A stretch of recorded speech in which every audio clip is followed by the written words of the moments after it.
Argentina's free market president achieving an economic miracle this year, exposing its failing socialist neighbors, while serving as inspiration for the push to curb government spending right here in the U.S.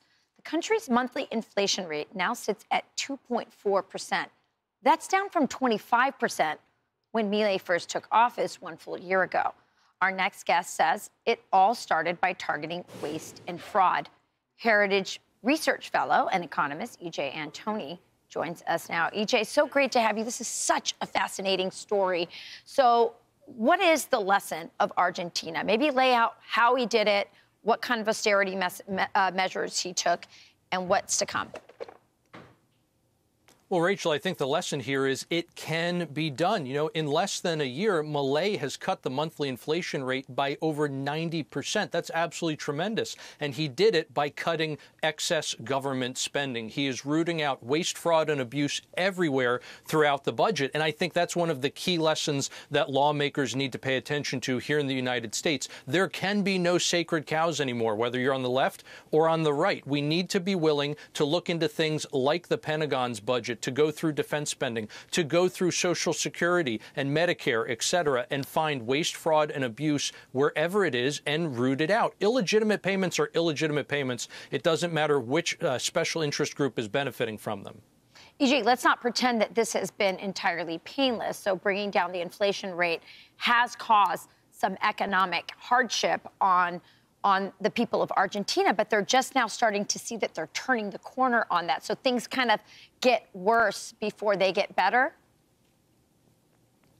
Well, one of the reasons why it's so easy for politicians to get away with excess government spending is the fact that it's very much like drinking, actually, where the positive effects come first, you get buzzed, and then the hangover doesn't come until the next day. You know, the reason we have such bad inflation today, the reason we have such high prices is because of all the government spending that we've done over the last several years, all those trillions of dollars in, again, mostly waste, fraud, and abuse. So it may be painful to start sobering up at first, but that's the path to long-run health. Yeah, no question. People are experiencing some of the withdrawal symptoms from some of the government largesse. So one of the things that's hard about doing this, I mean, first of all, I think the idea of having DOGE is going to make it sort of take some of the political pressure off of individual members, right? Because there's now going to be this organization that's going to start to direct where we're going to cut and also start to look at it. Because the hard part is every politician can say, yeah, I want to cut government spending. But when that project gets cut in your district, then that's another matter, right?